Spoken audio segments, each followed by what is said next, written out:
Fala galera, como é que vocês estão? Espero que vocês estejam bem. Tio Léo na área e continuamos online.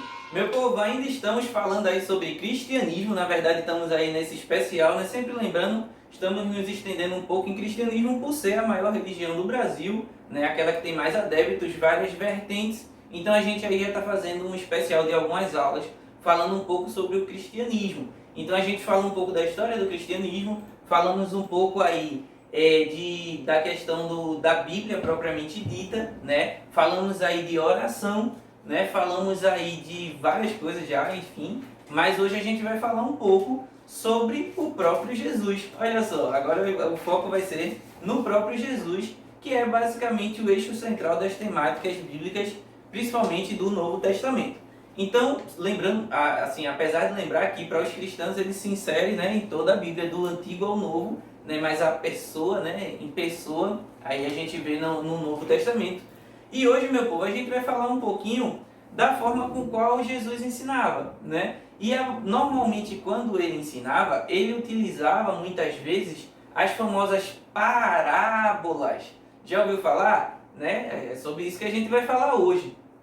E aí, esse gênero, né, digamos assim, essa forma de explicar as coisas chamada parábola, foi bastante utilizado e obviamente tinha um objetivo por trás. Então, o que é que a gente vai ter hoje? Hoje a gente vai tentar, né, porque eu confesso que eu não tenho esse talento todo, mas vamos tentar fazer um mapinha mental mais simplesinho, para a gente tentar entender aí o contexto de tudo isso e você poder aí, né, se organizar para poder também entender aí do seu lado. Então pega um papel, pega um caderno também, né? Se quiser bota aí na horizontal, tá permitido dessa vez botar na horizontal se quiser, e tenta fazer o mapinha aí junto com a gente, beleza? E hoje também tem uma surpresinha, eu vou ter uma ajuda especial nessa aula. Já já você vai saber quem é. Então prepara o seu material, vai para um local adequado, se organiza direitinho e roda a vinheta!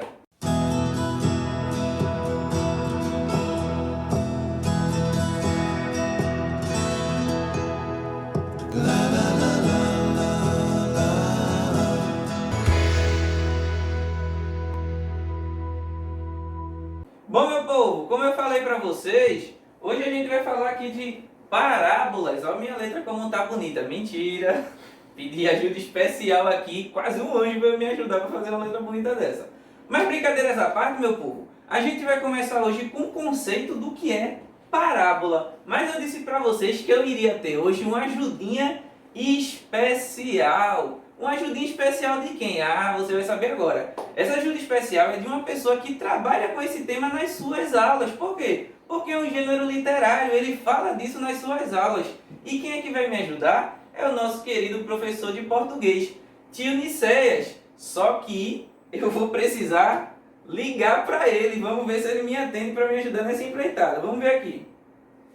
Deixa eu botar aqui o número. Achou aqui. Vamos ver se vai. Ó. Tá chamando. Tá chamando. Alô, tio Vini? Oi, Léo. E aí, tio Vini, como é que tá? Tudo certinho, manda aí. Deixa eu dizer pra tu, eu tô no meio de uma gravação, tá a galera tudo olhando pra mim aqui. Tu Não acredita? acredito nisso não, Léo. Exatamente. Mas deixa eu dizer porque que eu liguei pra tu. Eu fiquei Vai. sabendo que tu é o cara em relação ao gênero literário e que tu já falou aí sobre gêneros literários dos mais variados e um deles que tu falou foi parábola, não é isso mesmo? É verdade, isso é verdade. Turma Então- de 6, de 7, todo mundo já conhece. Todo mundo já sabe. Aí eu pensei aqui, eu falei, mas rapaz, eu posso explicar sobre isso? Posso, mas tem alguém que vai explicar no top dos tops. Ah, E aí eu lembrei de tu. Tio Vini, quebra um galho pra mim? diz aí. Dá o melhor conceito aí do mundo sobre o que é parábola, que daqui a pouco eu vou explicar algumas sobre Jesus na minha aula de religião. Quer ver esse galho? Vamos lá, rapidinho então. Ó, o conceito de parábola é um gênero literário. Tio Vini, sim. tio Vini, Oi. desculpa interromper. Manda. Deixa eu botar no Viva Voz que fica mais fácil. Eu vou tentar ouvir no Viva Voz também, só um minuto. Vai. Vai lá. Pronto. Então vamos lá. O gênero parábola é um gênero literário, sim. A origem dela vem dos gregos, daí a grande presença do contexto religioso. E a sua principal função é, a partir da simulação de uma experiência vivida por alguém, conseguisse passar uma mensagem de sabedoria. Ô tio Vini, então tem a ver com Jesus isso, não tem? Sim, Olha a só. gente tem uma vasta produção de parábolas dentro do contexto religioso, a Bíblia é cheia disso, e essa é a função principal. Muitas vezes, né, se trazia coisas que aconteciam na realidade, não necessariamente precisava ser um fato, mas uma situação criada para poder chegar nessa mensagem de sabedoria. Por isso, a parábola é um gênero narrativo, é uma história que é contada, sem a obrigação de ser 100% verdade, mas a mensagem final, sim. Muitas vezes a gente chama, né, a lição de moral ou qual é o princípio ético daquela mensagem. Mas geralmente a parábola ela é chamada de mensagens de sabedoria. E aí fica um detalhe, Léo, talvez o pessoal deva lembrar.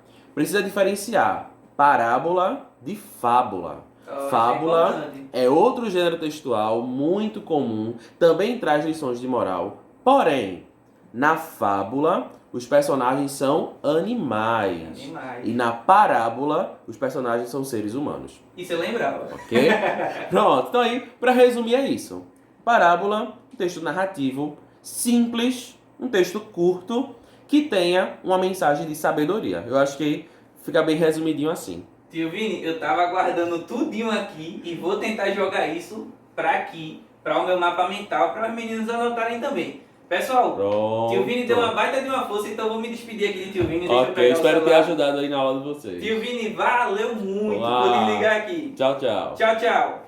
Opa, deixa eu ver. Desligo. Bom, pessoal, então vamos voltar aqui. Eu dei uma paradinha aqui para tentar juntar tudo que eu consegui aí captar de Tio Vini e vou também trazer todas essas informações para nossa lógica em religião, beleza? Então vamos ver. Tio Vini falou o seguinte: eram narrativas breves, né? Conteúdos alegóricos, ou seja, traz aí algum simbolismo, algumas alegorias para tentar justamente trazer ilustrações, lições e coisas, né, que você pode tirar alguma sabedoria disso. Nesse caso, normalmente ilustrações tiradas do dia a dia, do cotidiano, como o Tio Vini falou. Então, são seres humanos que normalmente participam, né, das histórias, diferente das fábulas, que normalmente são animais. Então, posso dizer que ilustrações do dia a dia mesmo, né, e o objetivo, né, a famosa lição de sabedoria. Então, essa estrutura aqui eu adicionei para as parábolas de Jesus, onde a gente vai ver ele utilizando-se de todas essas coisas para poder chegar em alguns pontos. Vou trazer aqui, veja, o que Jesus falava nas suas parábolas eram coisas muito profundas, né? Apesar de ser ditas de maneira simples e de maneira relativamente fácil de entender. É tanto que, inclusive, uma coisa que eu tenho que dizer, que para o cristianismo, né, quando Jesus começa a ensinar utilizando esse gênero, utilizando a ideia de parábola, também não foi obra do acaso, não. Segundo, por exemplo, o texto de Mateus, né, Mateus, ele mostra, quando você vê os escritos de Mateus falando sobre Jesus, você vai perceber que Mateus ele sempre se preocupa muito em mostrar Jesus como cumprimento de profecia, ou seja, aquela pessoa que profetizavam que viria, Mateus sempre deixa claro que essa pessoa era Jesus. E nas profecias dizia que a pessoa que chegasse iria falar em parábolas. Então não era à toa que Jesus falava em parábolas. Para o cristão, ele falava, ele ensinava através de parábolas, porque era o cumprimento de profecias. E dentro da pedagogia, digamos assim, facilitava muito o entendimento da população. Inclusive porque ele trazia justamente o que foi falado, ilustrações do dia a dia, dentro disso as lições de sabedoria, conteúdos aí alegóricos e aí simbólicos, trazia exemplos, trazia possibilidades, né? Trazia histórias, né? Que tentava facilitar aí a pessoa a entender. Quando eu digo assim, ilustração do dia a dia, por exemplo, aí vem o tema, Reino de Deus. Quando alguém perguntava o que é o Reino de Deus, ele dizia, o Reino de Deus é como, aí contava uma historinha. E essa historinha normalmente vinha, ó, uma ilustração tirada do dia a dia, os símbolos das coisas, da historinha, né? Conteúdo mais alegórico, representava alguma coisa. Então, é como um homem que perdeu, que achou um grande tesouro, né? E o guardou, e aí você, um grande tesouro, né? Guardou num terreno. O que é que isso significa? Então, tesouro, terreno, ele explica, né? Depois você consegue entender que, na verdade, tesouro é aquilo que você tem de mais valor. Terreno pode significar onde você guarda alguma coisa. Nesse caso, dentro de você, o que você guarda é um coração, que ele diz é como, né? Ele não diz que é, ele diz que é como se fosse. Então, olha, O reino de Deus é como algo que é tão precioso, que a primeira coisa que você vai querer fazer é guardar no seu coração. Como, por exemplo, um homem que encontra um grande tesouro e guarda no seu terreno.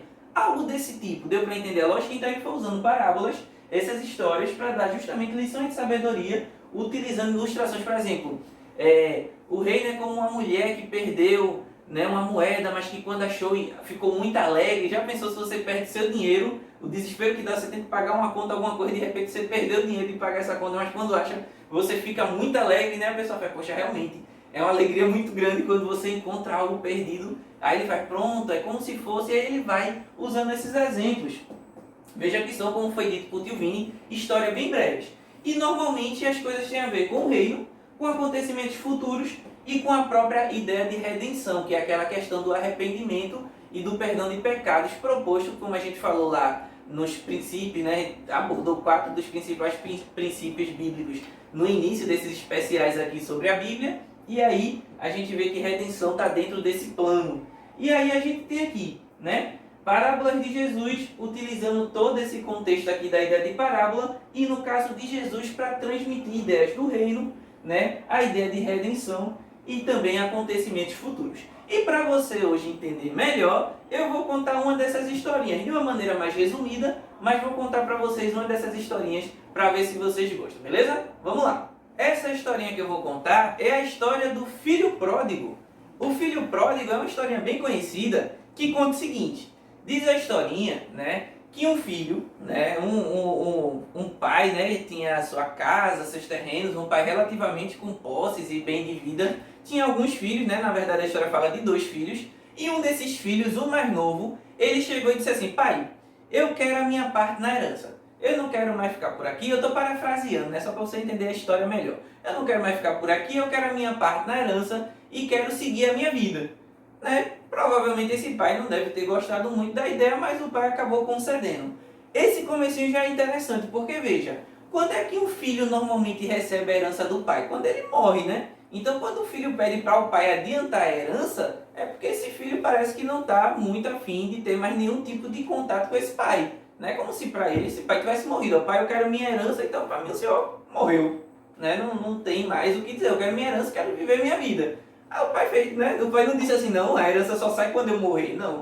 O pai fez, tá, você quer, então tome sua herança, né? Vá, tá certo, né? Infelizmente.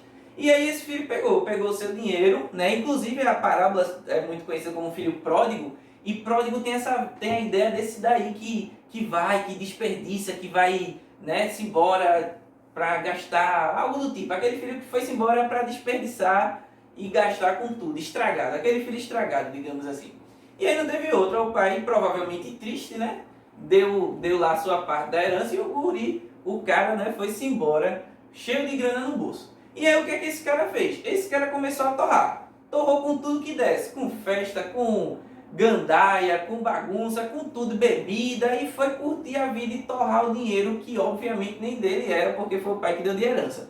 Foi lá, muitos amigos, muita festa, muita bebida, vivendo uma vida desregrada, só que aí o dinheiro foi se acabando. O dinheiro foi se acabando. E aí os, aspas, né, falsos amigos que estavam ali só por causa da gandaia e de ele pagando tudo, também foram se afastando, óbvio, não ficou ninguém para socorrer.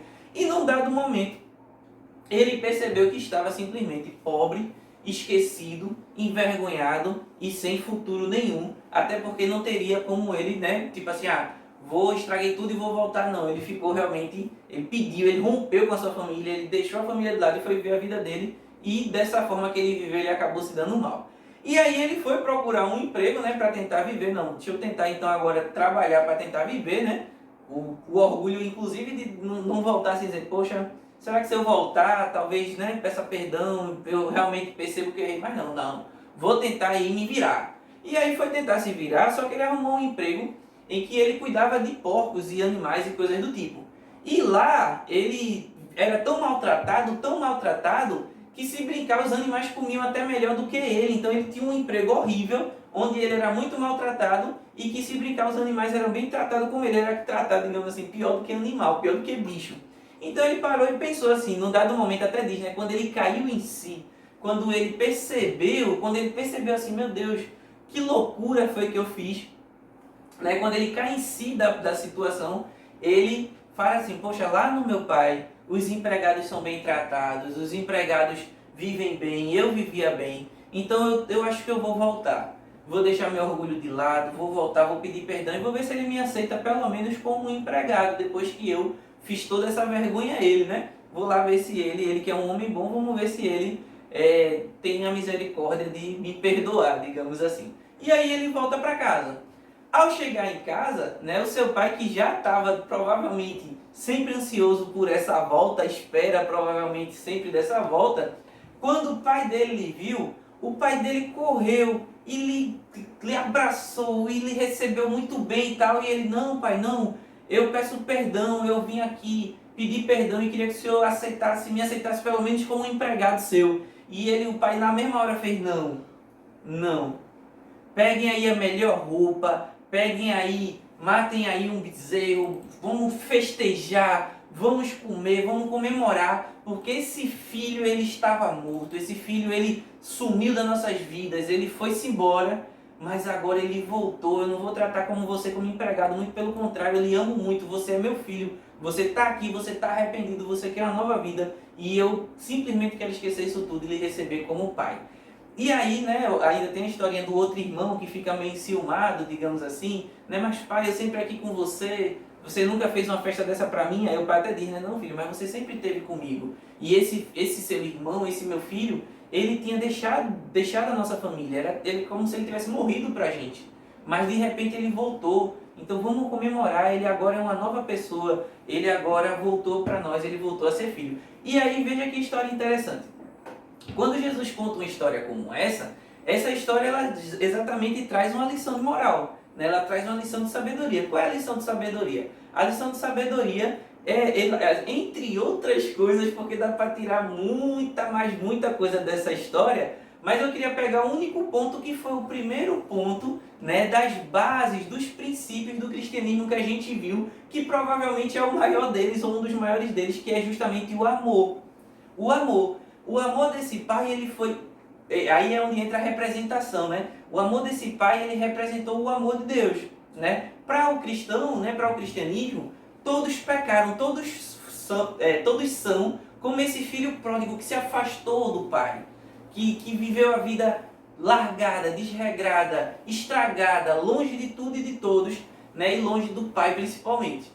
Mas que quando se arrependeu e resolveu voltar, o pai nem lembrou mais do que ele tinha feito, simplesmente por amar muito, né, vendo o estado de arrependimento, né, simplesmente abraçou o filho, independente do que ele tenha feito, e disse, eu lhe amo, você é meu filho, vamos fazer uma festa para comemorar esse filho que estava morto, mas agora vive. Esse amor incondicional, muitas vezes incompreendido, e foi uma forma de Jesus ele mostrar, olha, se arrependa, Jesus sempre falava, né, se arrependa, entre aspas, digamos assim, depois de contar uma história dessa, a lógica se arrependa como esse filho que resolveu ir-se embora, ter uma vida estragada, mas que quando viu a besteira que fez, se arrependeu e voltou. Quando ele voltou, o pai recebeu de braços abertos, digamos que da mesma forma, Deus, né? Você que resolveu ir-se embora, ter uma vida desregrada, totalmente errada, totalmente longe dos princípios de Deus, se você se arrepender e voltar para os princípios do Senhor, e voltar para os caminhos do Senhor, Ele tem um amor tão grande, que Ele vai simplesmente lhe abraçar e vai ter exatamente uma grande festa para esse filho que estava morto, mas agora vive. Essa é a lição deixada por essa parábola. Então era a forma de Jesus ensinar sobre arrependimento, né? Sobre amor, sobre perdão, sobre a vida futura em outras mensagens também. Enfim, era dessa forma que Jesus ia ilustrando os conhecimentos que ele queria transmitir, beleza? Queria agradecer a participação de tio Vini, né? Quando ele vê esse vídeo aí, né? Ele deixa o like dele também, participação muito bacana. E queria agradecer a vocês aí que também participaram da aula, assistindo essa aula, comentando, curtindo e compartilhando, beleza? Meu povo, espero que vocês tenham entendido, espero que vocês tenham gostado. Como eu disse, deixe seu like, curta, compartilha, ative o sininho e até a próxima!